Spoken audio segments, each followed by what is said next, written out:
Thousands of dollars in gifts, flights, and outside incomes are revealed in the annual disclosure of the Supreme Court as legislators call for a formal ethics code to be instated.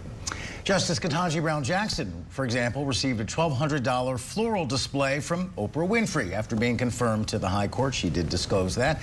However, Justices Neil Gorsuch and Brett Kavanaugh were both paid around $30 grand each for teaching, for their college teaching jobs, I should say. Justice Sonia Sotomayor made about $150,000 in book royalties. Justices Samuel Alito and Justice Clarence Thomas did not disclose their finances and instead asked for a 90-day extension to do so. $1,200 for flowers. Those must have been some pretty good flowers. I mean, Oprah. Those are Oprah flowers. Yeah. Well, also a ProPublica investigation uncovered Justice Thomas received lavish gifts for more than 2 decades from GOP mega donor Harlan Crow without disclosing them, including tuition for his great-nephew. The revelation led to intense scrutiny of the High Court's reporting responsibilities and calls for a code of ethics to be implemented. Joining us now to talk about these ethics issues still plaguing the Supreme Court, Leslie Tenzer, professor at Elisabeth Haub School of Law at Pace University, also the host of Law to Fact. That's a podcast for students studying the law. Thanks for giving us some time this morning. We appreciate it. There's been so much added spotlight to Supreme Court ethics, particularly because of some situations involving Clarence Thomas. So I'm wondering if you noticed that if all that discussion impacted the way the justices handled their financial disclosure forms this time around, and part 2 of that question, how much should we read into the fact that Alito and Thomas have asked for 3 more months to turn theirs in? Well, I mean, it's a little obvious that if they had nothing to worry about, they probably wouldn't have deferred reporting, right? So there's a ethics law that was created in response to the Watergate hearings that require these justices to do their reporting. They all reported on Wednesday, yesterday. And the question, as you said, is why is it that they deferred? I suspect that the ProPublica reporting had some reason to do with it, right? Justice Thomas probably had to go back and refigure how to make sure that he does this in the right way. But the bigger issue is, why isn't somebody who's one of 9 people, or actually 2 out of 9 people who are responsible for the rule of law in our country, obeying it in a timely manner? So the justices don't have a code of ethics to abide by. In fact, all 9 justices pushed back on a attempt at oversight. So I guess what is the possible repercussions for violating any disclosure rules? Well, so the rule that requires them to disclose their information is a rule that's set by Congress, right? It's the 1978 Ethics in Government Act.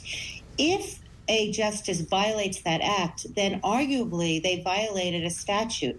If we want to take the long game, and I'm not suggesting this will happen, but this could happen, if the justices don't want to abide by this act, they can challenge the act, which means that they take the act to court, and somebody has to decide the constitutionality of the act.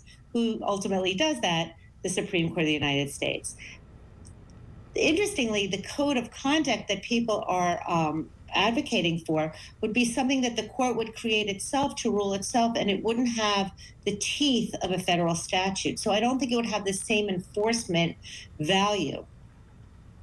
And just to be clear, there were some revised ethics rules adopted back in March that require the justices and all federal judges in our country to provide a fuller public accounting of the free trips and other gifts they accept. The changes make clear, this is according to the Washington Post, judges must report any travel by a private jet, and also clarified which gifts can be counted as personal hospitality, which was the phrase that Justice Thomas used in talking about what he got, many luxury trips he got financed by Harlan Crow. It was interesting, though. We did learn little tidbits about the justices as kind of evidence that the conversation's having an effect, just because it's interesting to know. Like Justice Kagan disclosed she makes income because she owns a parking space in D.C. Justice Sotomayor said she extended a subsidized trip to Scotland for her own money because she decided to turn part of the trip into a vacation. So in other words, you are seeing a court that is a little more aware that people are watching their money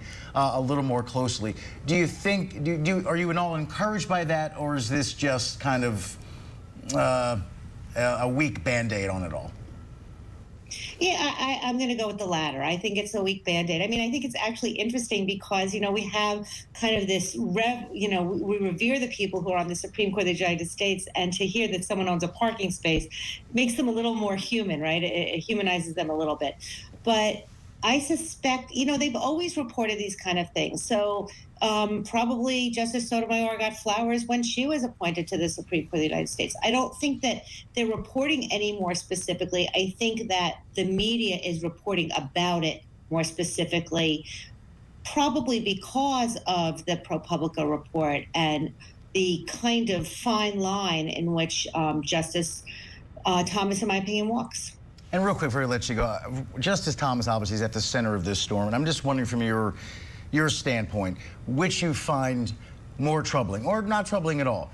The Harlan Crow gifts, the vacations, the tuition paid for a relative, selling property, including his mother's home, to Mr. Crow, or the fact that we now know how extensively his wife, Ginny, a conservative activist, was involved behind the scenes in challenging the 2020 election, and that Justice Thomas still rules on cases related to that election. Which do you think is more problematic for the country and for Thomas himself?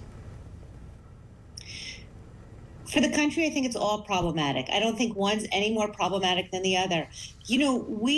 Our country is only as good as we abide by the rule of law by the Supreme Court of the United States, right? So when the Supreme Court of the United States makes a ruling, abrogating abortion rights, everyone follows it because this is the Supreme Court, right? So now you have someone on the Supreme Court who may be influenced in making their decisions that affect all of us. So if a Supreme Court justice is influenced, regardless of whether it's his wife or his buddy, it's still problematic. So I find it all problematic, to be honest.